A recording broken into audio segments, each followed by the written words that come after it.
El crimen de Fernando Báez Sosa, en Villa Gesell, usted lo recuerda, con el protagonismo de un grupo de rugbyers. ¿Qué hay?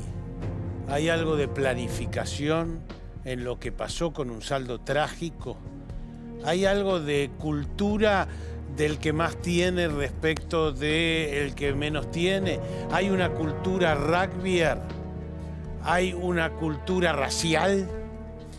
De todo eso vamos a hablar en el programa de hoy y si merecen las condenas que se esperan. Esta es la historia. ¡Cálmelo, macho! ¡Cálmate! ¡Yo lo saco! ¡Vámonos, amigos! Esa violencia ya estaba innata en ellos. No se cuenta nada de esto, a nadie. Ya estaba inmóvil y le seguían pegando, no les importó nada. Llamaron a la ambulancia, caducó. Todos están en un pie de igualdad, todos han colaborado. Y a ellos les gusta pelear a la salida de los boliches. ¡Quiero justicia por mi hijo! Una figura típica que es la de matar por placer. Tener que venir a ver a tu novio el día de los enamorados atrás de un mármol. No poder haber estado ahí para ayudar a mi hijo.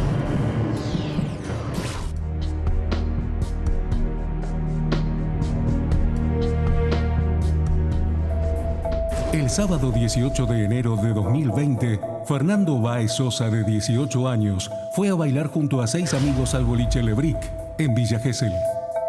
Ingresaron al local a la 1:40 de la madrugada y para las 3 el lugar se llenó de jóvenes. Fernando chocó sin mala intención con otro joven, a quien se le había caído el trago que estaba tomando. Este muchacho resultó ser un rugbyer del club náutico Arsenal Zárate, que estaba con un puñado de sus compañeros de equipo en el lugar. Enseguida, junto a uno de ellos, increpó a Fernando por lo sucedido, decidido a iniciar una pelea. Al ver esta situación, el personal de seguridad del local decidió echar a todos del lugar. ¡Cálmelo, macho! ¡Cálmate! ¡Yo lo saco! ¡Vámonos, amigos! ¡Vámonos! Me tocó lidiar con estos chicos y saber que hablándoles no se calmaban. O sea, se los trató de calmar cuando pegaban, se los acompañó bien hasta la puerta. El que presentó resistencia fue de tal manera que con una sola persona de seguridad no bastó, tuvo que venir otro. Esa violencia ya estaba innata en ellos. Máximo Thompson, de 20 años, ¿sí? Un joven con mucha fuerza, con ¿cómo te puedo decir? Con una prepotencia que cuando yo estoy sacando a su compañero Benicelli me pone la mano encima y me dice, no lo sacás. Cuando sacaron a Fernando, sus amigos decidieron salir con él. Lo que no podían imaginarse era lo que estaba por suceder. Al ver que Fernando cruzaba la calle, el grupo de 8 rugbyers fue a su encuentro y comenzaron a pegarle brutalmente hasta causarle la muerte. Centro, sistema de emergencia. Mira, tengo ahí en Lebrick. Sí.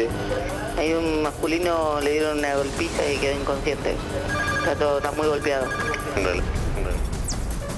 Los imputados por el asesinato de Fernando son 8.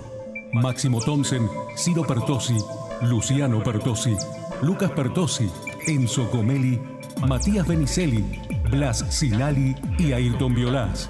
Todos entre 19 y 22 años. No se cuenta nada de esto, a nadie. El chico ya estaba inmóvil y le seguían pegando, no les importó nada. Cuando se fueron los agresores, crucé corriendo porque había un montón de gente alrededor de alguien y automáticamente vi cómo empezaron a pedir ayuda a los gritos. Nadie o se animaba o sabía hacer RCP, excepto yo y un chico más.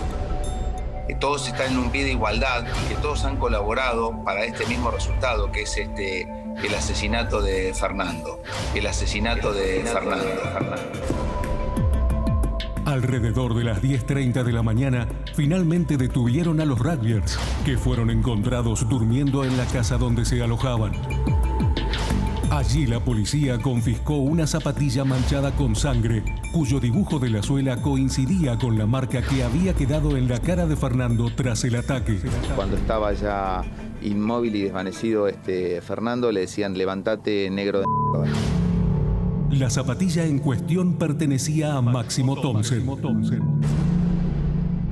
Él era el único hijo que tenemos, era el futuro de nuestra familia y lo hicieron pedazo. La duda que surge ante un hecho tan violento es si el ataque perpetrado por los rugbyers a Fernando fue producto de una suerte de locura colectiva o si hubo premeditación en su accionar. Mi casa está vacía. Cuando me levanto y miro su cama, Elvira está esperándolo y sé que nunca volverá por culpa de lo que le hicieron. Quiero justicia por mi hijo. ¡Justicia!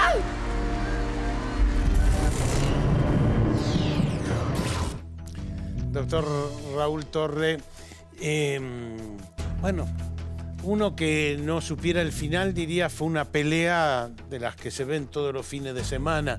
¿Qué le parece que hay detrás de lo que ocurrió criminalísticamente hablando? Yo creo que hay que analizar este hecho a partir de 2 o 3 aristas diferentes. Por un lado, el aspecto criminológico, un aspecto sociológico y un aspecto jurídico. Y yo creo que, si bien las conductas van a conducir a los 3, tenemos que analizar cada uno en particular. A ver, desde el punto de vista criminológico, sociológico, por llamarlo de alguna manera, estamos asistiendo a una forma de cultura particular donde está exacerbada la violencia de nuestros jóvenes. Es una cultura exclusiva de los cultura rugbyers. De la salida del boliche. Claro, a eso me refiero. ¿Es Sí. del tercer tiempo de los rugbyers o es de los jóvenes en general? Esto por un lado, Sí. donde esta violencia... Yo diría ahí no juega un poco el papel del poder físico que tiene el rugby, porque no es el único incidente de rugby. No. Hemos tenido 50. Y contemporáneo a este, inclusive, Sí. o algún otro.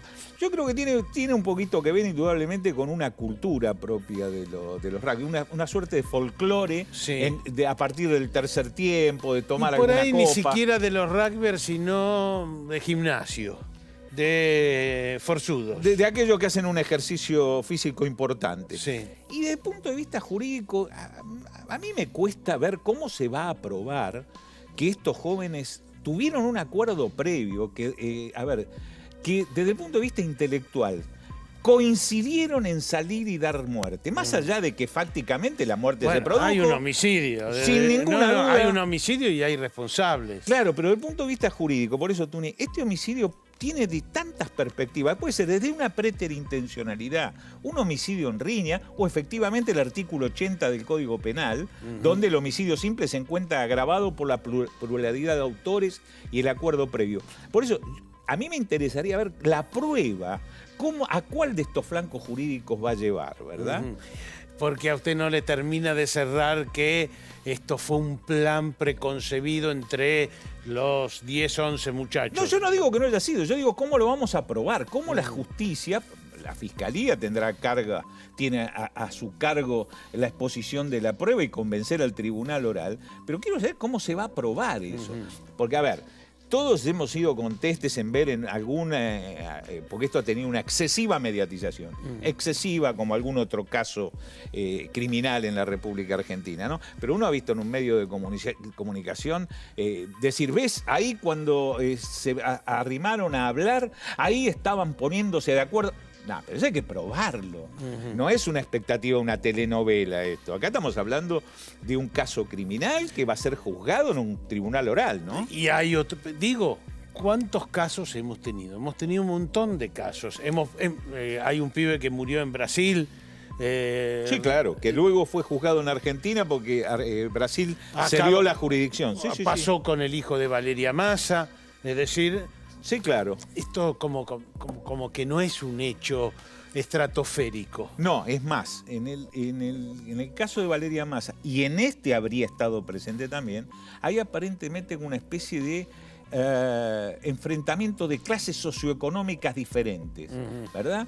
Esto también de alguna manera expone en qué medida estamos en esta violencia que tiende a aumentar cotidianamente en nuestra sociedad. Porque estamos hablando prácticamente de adolescentes aquí, ¿verdad? Estamos hablando de chicos muy jóvenes, ¿no? Exactamente. Hay un contenido, porque termina siendo, digamos, una fractura de cráneo, la muerte termina siendo casi, digamos... de una manera violenta por patadas, etcétera, La autopsia etcétera. de ese shock neurogénico, Sí. yo entiendo que hay algunos otros peritos opinando, que están indagando un poco más. No nos olvidemos que una cosa es la investigación y otra es el juicio. Sí, Son tal dos cual. etapas distintas. Y hay una cosa curiosa que se da en nuestro sistema, particularmente en la provincia de Buenos Aires, donde mucha prueba termina produciéndose después en el tribunal oral, que no debería ser. La prueba debería sustanciarse pero toda. tenemos que en este programa lo vamos a hablar. La presión mediática también juega un papel en antes y después, digamos, durante la investigación y en el juicio también. No tengo ninguna duda. Tremenda Tony. presión. Yo no tengo ninguna duda. Vamos a ver qué pasó después de la muerte de Fernando.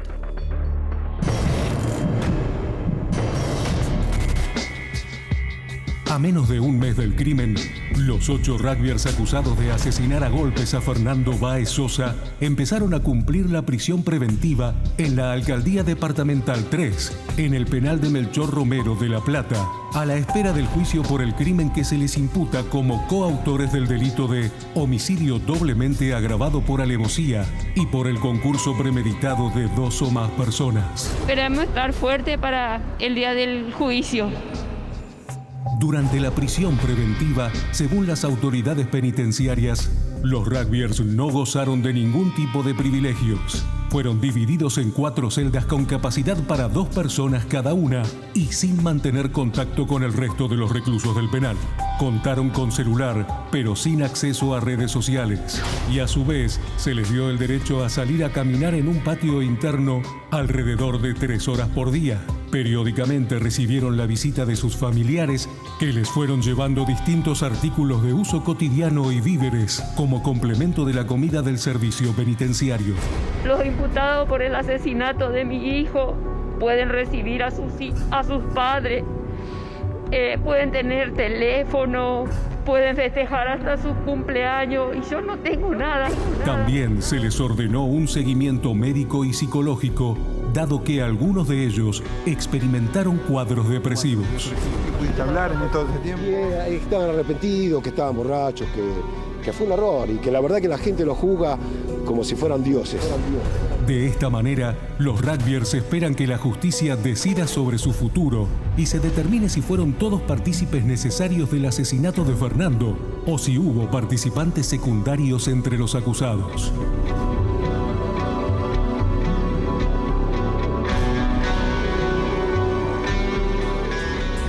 Encontré una nota donde decía que en el día de mañana sería un profesional y que me llevaría a conocer el mundo.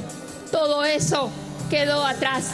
Y gracias a ustedes por acompañarme. Quiero que se haga justicia.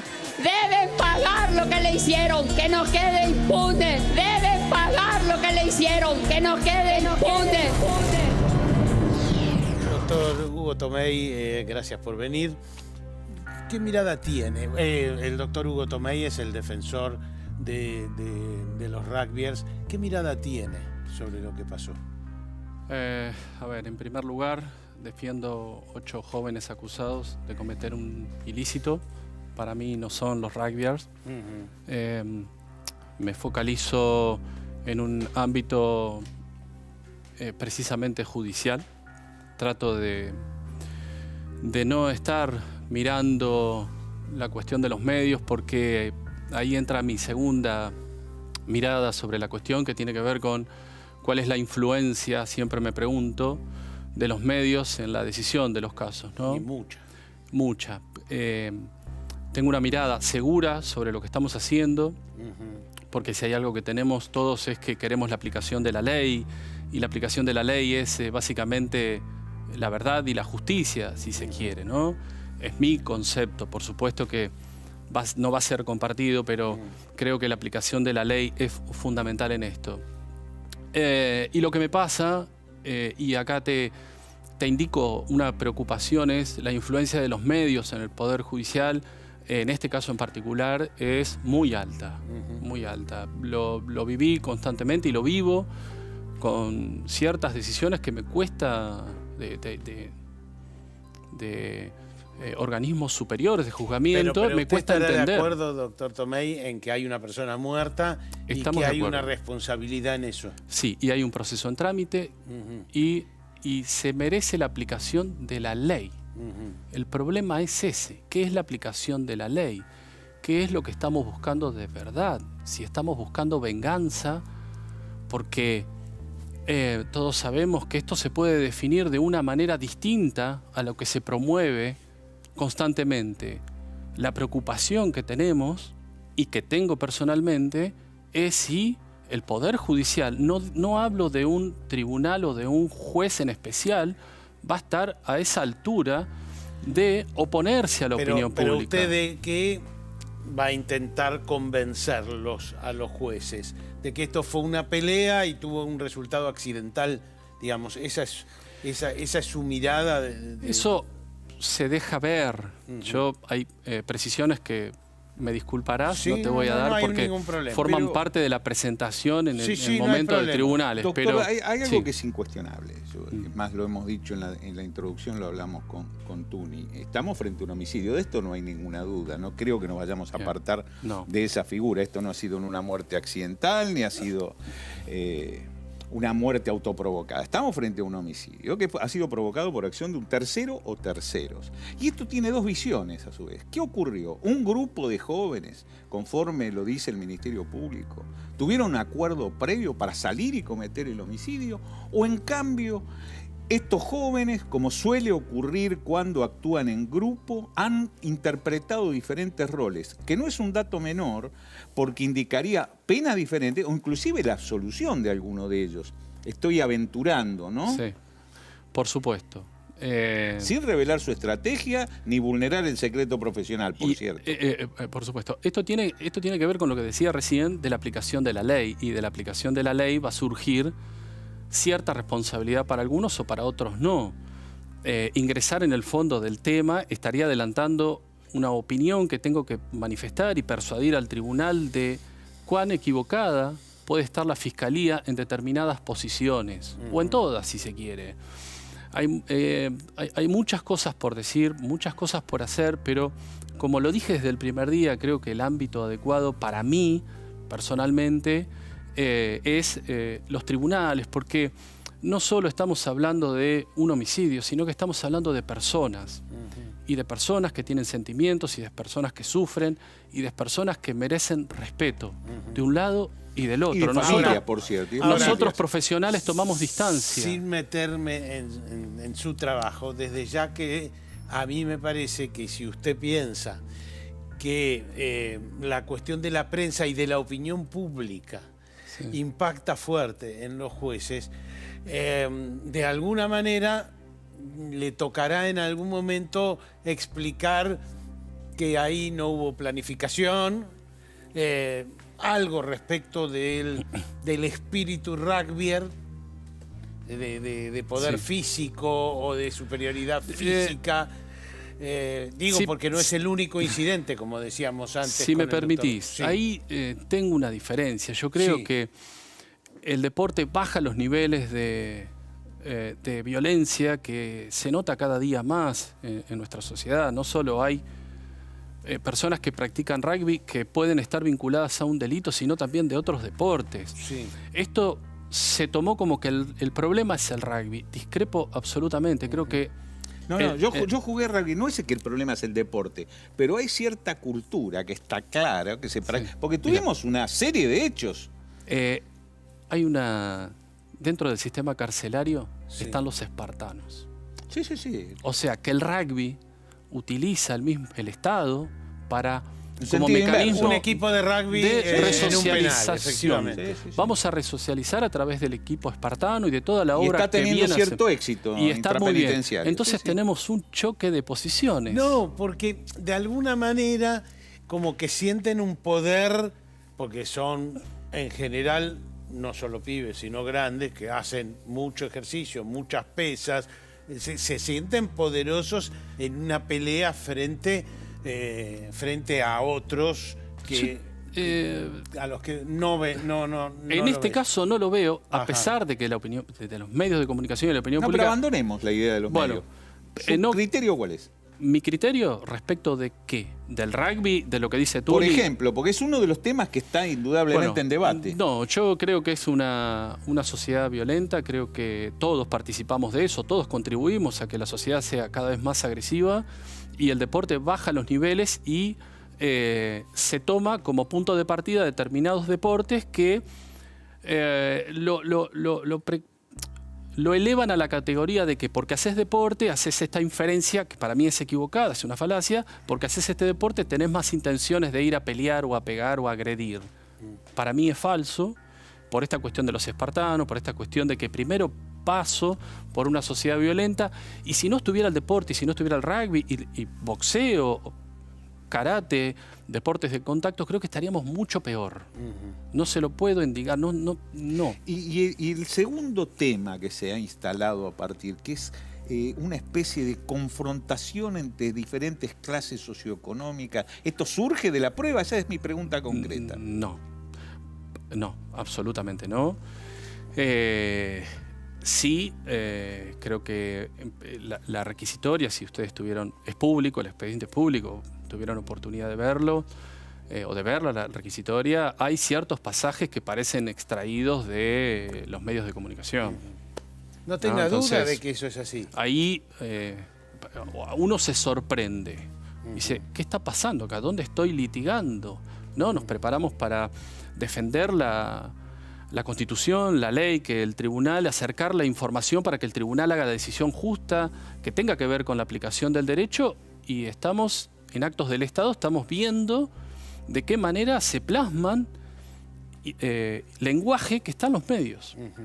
¿No? Y sí, el lenguaje se marca, que está instalado es el grupo de rugbyers que tienen poder físico, que además tienen como una especie de solidaridad. Claro, primero arrancó como que era un acto homofóbico, yo me acuerdo al principio. Luego pasó de la homofobia a un conflicto de lucha de clases. Eso es lo que está instalado y lo que va a tener que pelear usted, le adelanto, porque más allá del bajo perfil jurídico, esto tiene mucho impacto en la vida cotidiana. El bajo perfil tiene que ver con una cuestión muy personal mía, que es el respeto al conflicto, a las partes en conflicto. Entonces, a mí me cuesta opinar porque sé que voy a estar afectando a alguien a un lado o a otro, por eso no entro en la cuestión de la estrategia de la defensa, que va a ser, en tribunales será otro tema, otra materia, pero creo que mi posición frente a esto es tomar distancia y tratar de con mi palabra no seguir afectando el dolor de nadie. Hay mucho drama en esto. No tengo duda. Gracias, doctor Tomei. A ustedes por invitarme. Gracias, doctor Hugo Tomei, que defiende a quienes están imputados en esta causa. Este es el perfil.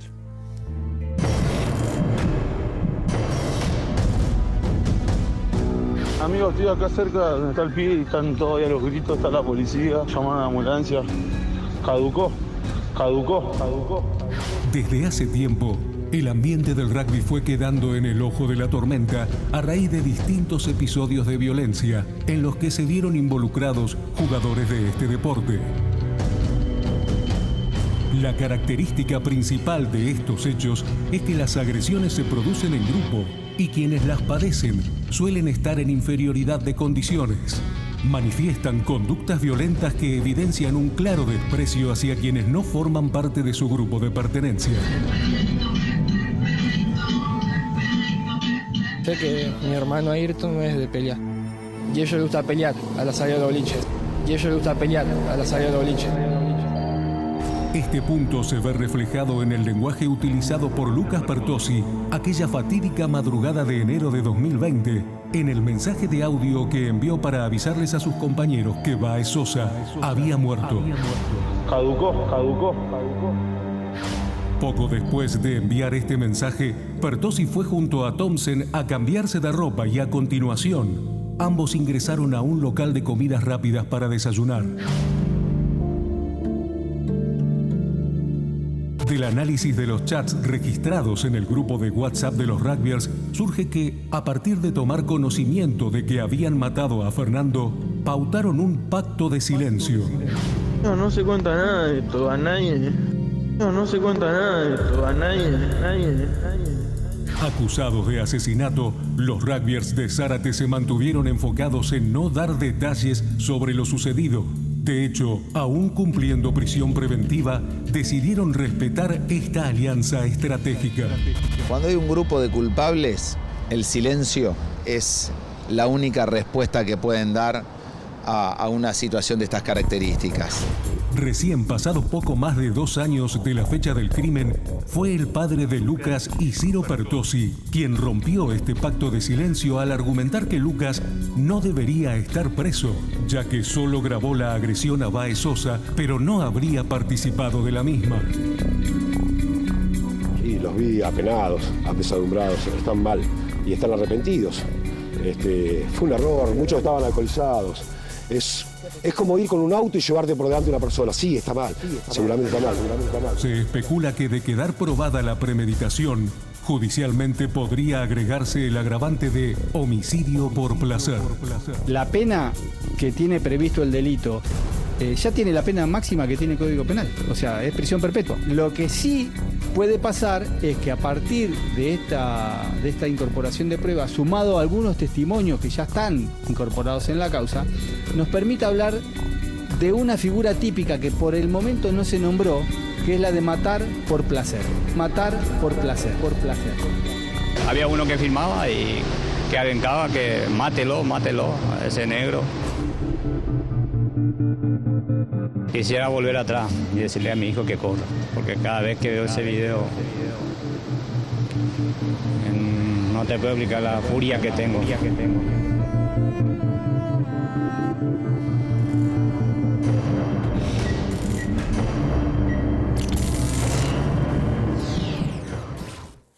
Doctor Alejandro Fargi, psicólogo forense, gracias por estar acá. Nos preguntábamos hace un rato, ¿hay una cultura rugbyer? ¿Hay una cultura de pelear por placer, de odio racial, de odio de clase? ¿Cuál es su mirada? Bueno, hay varias variables. Primero, lo que hay que entender es un fenómeno que se llama de psicología de masas, digamos, ¿no?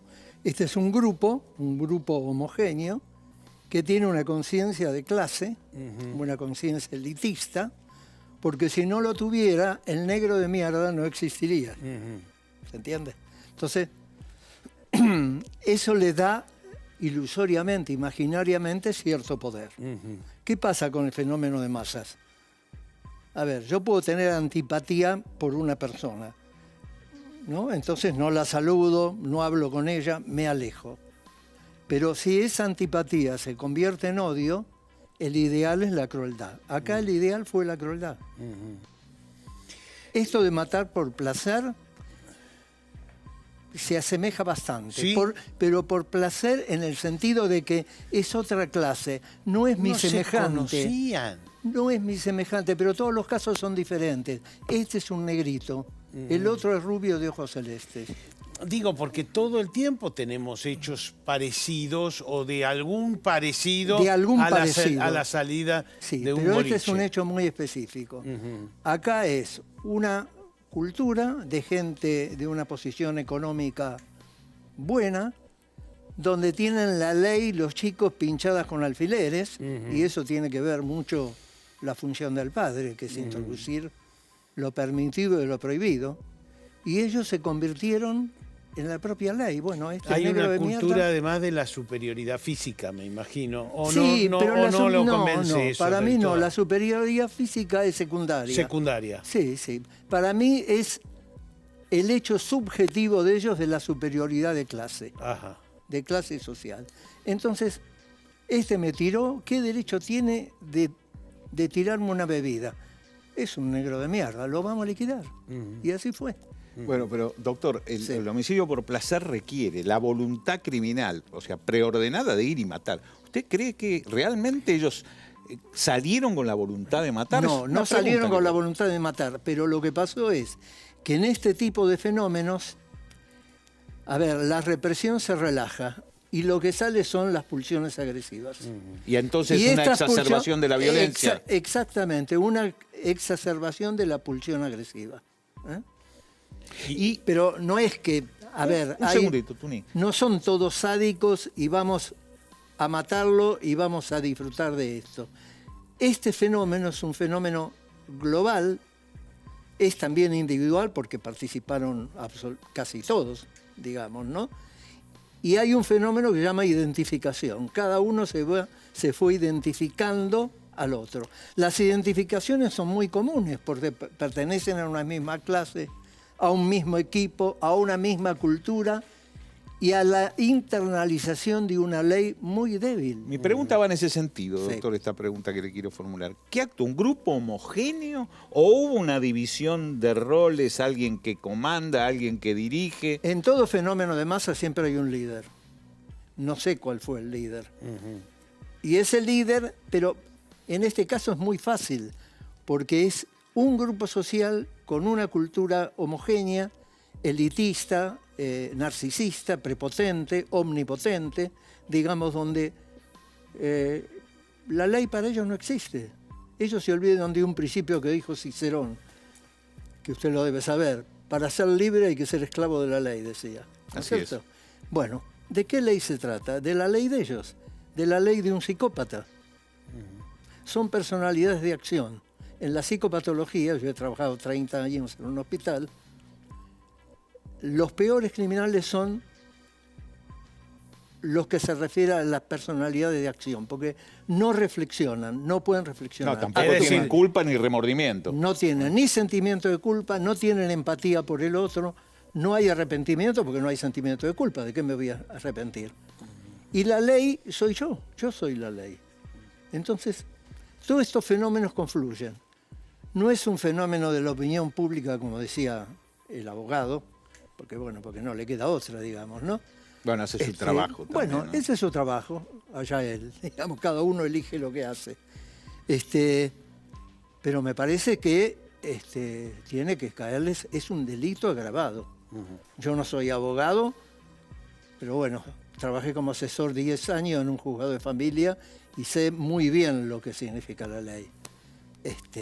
Y bueno, esperemos que la ley se cumpla, digamos. Gracias, doctor. A mí no me interesa la cantidad de años, ¿no? Pero ellos transgredieron la ley, la tienen que cumplir, punto. Muchísimas gracias, doctor Alejandro Farji. Gracias. Vamos a conocer a Fernando.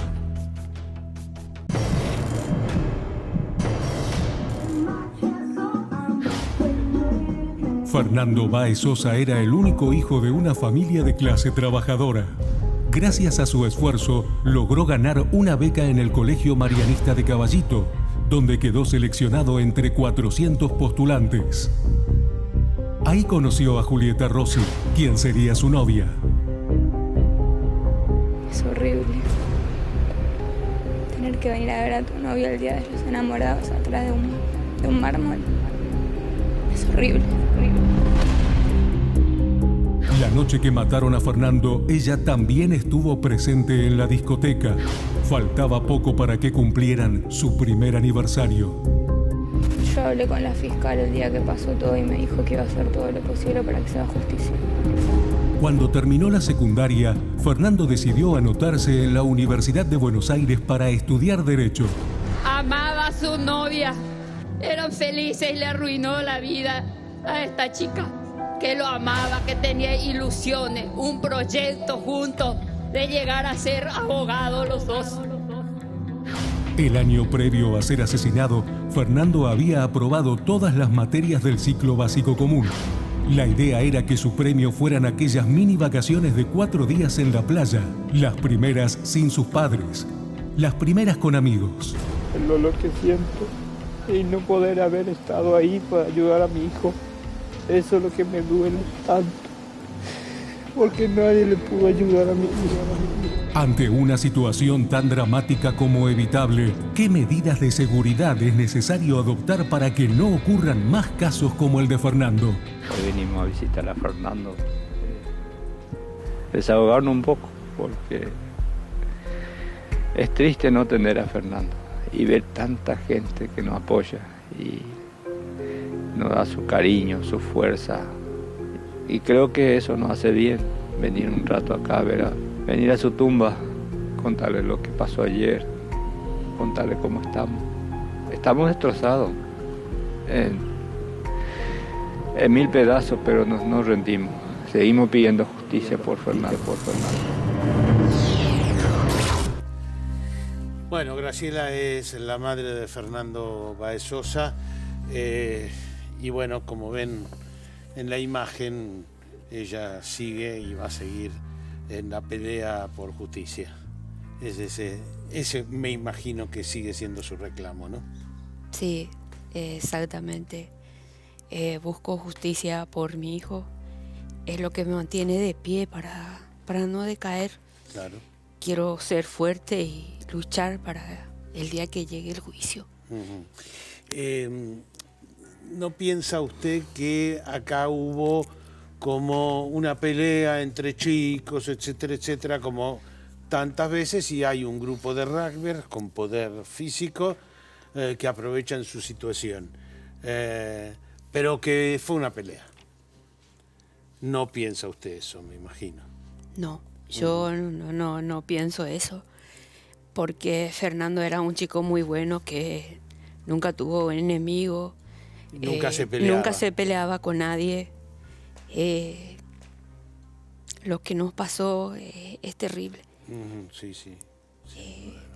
Es muy difícil sobrellevar esta vida que nos quedó. Prácticamente estamos muertos en vida.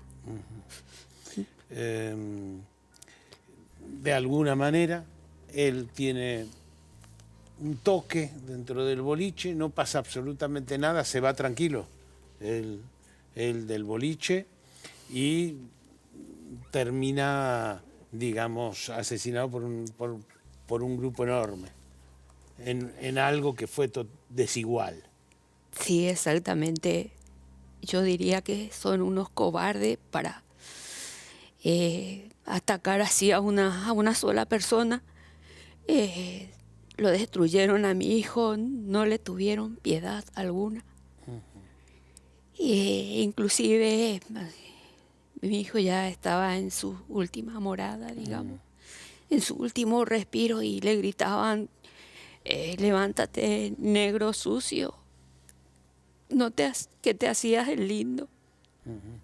¿Le parece que había una cosa así racial o de ricos o qué impresión, digamos, qué es lo que le parece que pasó? ¿Que pasó por ese lado pasó? Siento que sí, porque por las mismas palabras que utilizaban, diciendo negro ya es una discriminación que hicieron por Fernando. No sé cómo describir, no sé si llamarlo humano, porque es muy difícil describirlo. ¿Y sintió el apoyo de la gente o no? La verdad que siento que toda la gente salieron conmigo en la calle a apoyarme, y eso es como que me da esa fuerza para luchar, para no decaer. Y siento que Fer desde el más allá también me da esa fuerza, porque Fer era un chico que siempre, cuando se proponía algo, no se dejaba vencer hasta conseguir. Era muy luchador, muy bueno, muy honesto. ¿Ustedes han estado rodeados o no? Sí, mucha gente que nos apoya. Y de alguna manera tiene la convicción, la expectativa de lo que dice el cartel, de que va a haber justicia. Sí, yo espero justicia por mi hijo, espero que sea una justicia ejemplar, que le den perpetua. A mi hijo yo no lo voy a recuperar, nunca más. Aunque a veces tengo esa ilusión de que va a entrar por la puerta. Pero no es así. Me arrebataron lo que más quiero y tenía en esta vida. Cuando el Papa Francisco habló con ustedes, ¿cuál fue el mensaje? El mensaje era que nos dijo que aunque Él esté lejos, Él está cerca de nosotros y que lo va a estar siempre y que nos daba su bendición para seguir en esta vida. Bueno, esperamos de alguna manera que se haga justicia como ustedes reclaman, que no haya más víctimas de hechos parecidos a esto. Por supuesto que humanamente estamos 100% del lado de usted y de su marido. Y gracias por haber venido. Muchas gracias también a usted por haberme invitado. Me costó muchísimo decidir para venir porque desde la última vez que fui a Villa Gesell es como que no puedo reponerme de lo que... Pero bueno, aún así la vemos con fuerza. Sí, trato de ser fuerte y seguir para adelante porque esto que nos pasó no tiene retorno. Seguro. Mi hijo ya nunca volverá, aunque lo siga esperando.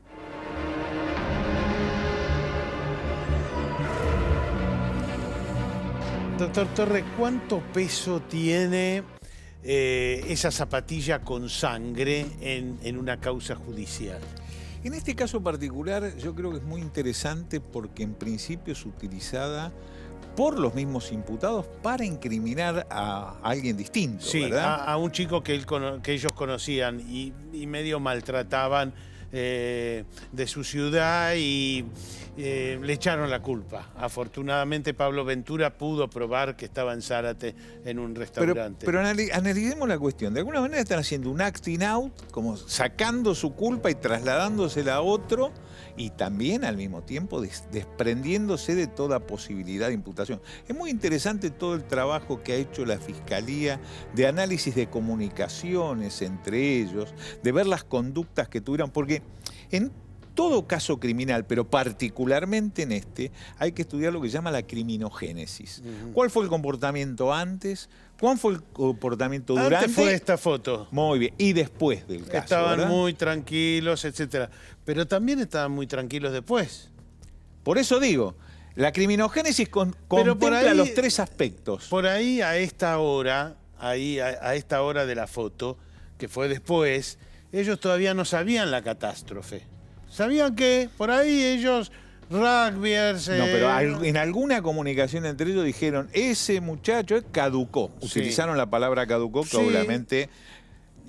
¿Te parece seguro que significa que falleció? Para mí sí. Ajá. Que no es entre todos, es entre alguno de ellos, creo que los que van a McDonald's, ¿verdad? Por eso, acá es muy interesante toda la prueba que hay a partir de la electrónica, ¿verdad? La prueba de cámaras, la prueba de grabaciones, de telefonía. Celulares. Claro. Pero me llamó la atención lo de la zapatilla. Porque Eso. la zapatilla como que marca quién pegó la patada que fracturó el cráneo. Yo creo que, Tony, acá también va a ser muy importante para que se llegue al final de todo, ¿no? Conocer qué dicen las pericias psicológicas y psiquiátricas que sí han pasado por eso, porque por eso fueron trasladados originalmente a Melchor Romero. Se negaron de cada ellos. uno de ellos. Se negaron. Yo también me negaría, le aclaro. Es un aspecto una mirada muy subjetiva. Y porque no veo que una pericia psiquiátrica pueda definir una causa judicial. En cambio, la zapatilla me parece un hecho objetivo, un hecho incontrastable, hay sangre ahí, hay sangre analizable. Los celulares me parecen pruebas. De nuevo, Tuni, la zapatilla es un dato, pero Sí. tenemos que colocar ese dato dentro de todo el contexto. Sí. Acá hay que analizar todo el contexto, no una porción. Es un dato que no es menor. Tenemos que analizarlo todo el contexto, que es, insisto, los comportamientos, pero porque aquí... A ver, básicamente esto va a girar, no hay duda, como hemos concluido, que esto se trata de un homicidio, la muerte provocada Sin por duda. acción de un tercero o de Tremendo, tercero. Muy tremendo. bien, estamos en una muerte homicida. Ahora, ¿qué pasó? ¿Coactuaron todos? ¿Realmente, como dice la Fiscalía, tuvieron un acuerdo previo para salir y cometer homicidio? No parece una patoteada así a la salida del boliche, de, como ha dicho Graciela, de gente por ahí más rica respecto, diciéndole negro y todo eso. Bien, y en esa inteligencia, sí, ¿hubo división de roles? Y entonces hay diferencias de responsabilidades. Yo creo que todo gira alrededor de eso. En definitiva, ¿cuánto fue lo que le golpeó? ¿Qué va a entender la justicia? ¿Que solamente los que golpearon en el momento final son los responsables? ¿O que el resto que evitaba que se aproximara otra gente eran partícipes necesarios? No sé, usted me dirá, doctor Torres, pero a mí lo que me parece es que unos hicieron una cosa y otros hicieron otra cosa y que no es exactamente lo mismo.